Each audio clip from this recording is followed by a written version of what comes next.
मेरा नाम फरिया अजीम शेख है। मैंने मेरे शौहर के खिलाफ तकरार दी थी। अजीम शेख के सास ससुर सास जेठ जेठानी और ननन के खिलाफ कि वो लोग मुझे मेंटली और फिजिकल टॉर्चर करते। मेरी 2017 में शादी हुई थी। जब उसके बाद 1.5 साल तक सब अच्छा था। फिर उसके बाद मुज़क्किर हुआ। मेरा बड़ा बच्चा होने के बाद ससुरे का 15 दिन में इंतकाल हो गया। जैसे ससुरे थे जब तक सब सही था, मगर ससुरे का इंतकाल होने के बाद ये लोगों का टॉर्चर फिर से चालू हुआ। चालू होने के बाद वो लोग मुझे बार बार धमकाते थे, मुझे घर के बाहर बार बार हकालते थे और बोलते थे कि मम्मी पापा के पास से पैसे लेकर आएगी तो तुझे रखेंगे यहाँ पे, वरना नहीं रखेंगे। फिर भी मैंने मम्मी पापा को कुछ नहीं बोला और वहाँ पर वैसे ही ना दी। और ना वो टाइम पे ही बार बार वो फिर से मेरे को बोलना कि जाके 20 लाख रुपए लेकर आ तो तेरे को रखेंगे। और शोहर को हस्बैंड को मेरे बोलने लगाते थे कि उसको बोल ऐसा कि पैसे लाएगी तो रहेगी। तो वो फ्रस्ट्रेशन में आके मुझे हस्बैंड बार बार फिजिकल बहुत मारते थे। एक बार इतनी बुरी तरीके से मारा था, कोविड का टाइम था वो। उन्होंने मुझे इतनी जोर से मारा मुंह पे कि मेरे नाक पूरी सूज गई थी। और वो मैंने घर में बोला नहीं। यहाँ पर आई मैं जब मम्मी के पास तो मम्मी को बोला कि बैंड है मम्मी, कुछ भी नहीं ज़्यादा बोलकर। तो बोली नहीं कि मम्मी को, बोली नहीं कि पापा को मैंने ऐसा मारा पैसे के बारे में। ऐसा बार बार धमकाते थे। जब बड़ा बच्चा मेरा 6 महीने का था और मेरे वजह से सास मुझे बार बार टॉर्चर करना कि तेरे वजह से मेरे ससुरे का इंतकाल हो गया। वो टाइम पे तो मैं वहाँ थी भी नहीं। मुज़क्किर बड़े बच्चे के टाइम पे डिलीवरी में मम्मी के पास थी।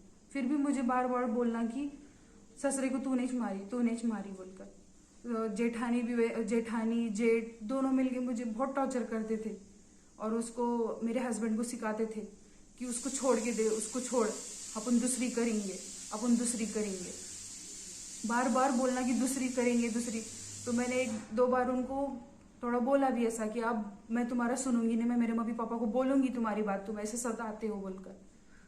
बोल किसको बोलने का है, बोल जहाँ जाने का है वहां जा, बार बार बोल के ऐसा हकालते थे। फिर थोड़े दिन मैंने मम्मी पापा के पास आने के बाद ये सेकंड बच्चा होने के टाइम पे ना, तीसरा या चौथा कुछ मंथ था मेरा इसके प्रेगनेंसी के टाइम, तो मैं मम्मी के पास आई थी।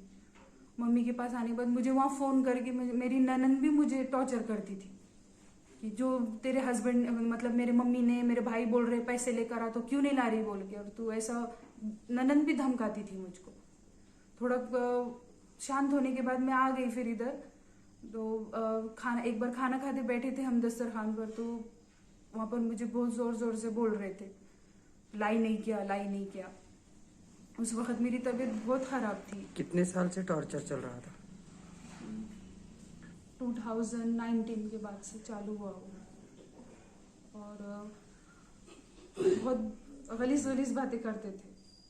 और इसके टाइम पे मुझे बहुत तकलीफ हो रही थी पेट में। तो मैंने बोला मेरे हस्बैंड को, चलो आप हॉस्पिटल जाएंगे हम। तो उसमें से बीच में से जेठ उठ कर बोलता है इसका पेट काट कर देखेंगे इसको क्या तकलीफ है, क्यों जाना है इसको बार बार हॉस्पिटल, ऐसे बोलकर गंदी गलीज बातें करते थे। बाद में मम्मी इसके टाइम पर, छोटे बच्चे के टाइम पे मैं यहाँ पर आई तो वहाँ से फिर बहुत टॉर्चर।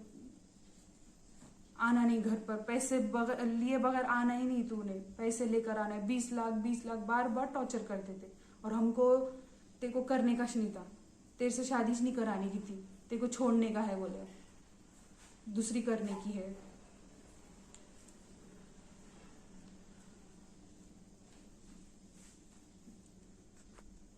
ये छोटे बच्चे के बाद भी फिर वापस से पापा के पास मतलब घर में बैठक हुई कि नानने के लिए ऐसे क्यों कर रहे हो, क्यों सता रहे हो। तो लेकर गए और वहाँ जाने के बाद फिर से टॉर्चर चालू किया उन्होंने। मार रहे, पहले तो हस्बैंड मारता था, फिर उसके बाद भी और सास का इसका उसका मार रहे और घर से हकाल दिया मुझे। तो मैं मम्मी पापा के पास आई तो मम्मी पापा फिर बाद में घर के रिलेटिव्स हम सब मिलकर वहाँ वो लेक्चरर है तेरना कॉलेज में मिस्टर मेरे, तो हम वहाँ के ट्रस्टी जो है तेरना कॉलेज के राणा दादा थे, तो राणा दादा से बात करेंगे, वहाँ पर कुछ होगा सोल्यूशन बोलकर हम वहाँ पर गए और उनसे बात की। उसके बाद में मुझे धमकी देना स्टार्ट किया, वहाँ गई थी तो वहाँ क्यों गई, मेरा कोई कुछ नहीं बिगाड़ सकता। मेरे पीछे उनका हाथ है, राणा दादा का, वो मेरा कुछ नहीं बिगाड़ सकते। वो भी फिर से वैसे टॉर्चर चालू किया उन्होंने कि मुझे कुछ मतलब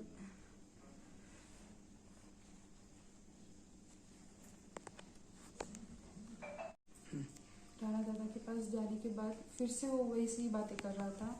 हमने फिर आज पुलिस स्टेशन में हमने तकरार डाली है और वहाँ पर तकरार डालने के बाद भी उसके उनके फिर से यही वर्ड्स थे कि कोई तू सुप्रीम कोर्ट जा या कोर्ट जा, पुलिस स्टेशन जा, कुछ नहीं होने वाला। मेरे पीछे राणा दादा का हाथ है और राणा दादा मेरी हेल्प पूरी तरीके, मुझे पूरा सपोर्ट है राणा दादा के पास से। और ये बोलकर वो मुझे फिर से ब्लैकमेल मतलब टॉर्चर कर रहे और बोल रहे कि हम तुझे छोड़ने ही वाले और तुझे छोड़कर दूसरी लाने वाले। मुझे मैंने तकरार की है पुलिस स्टेशन में। अब पुलिस से मुझे न्याय चाहिए।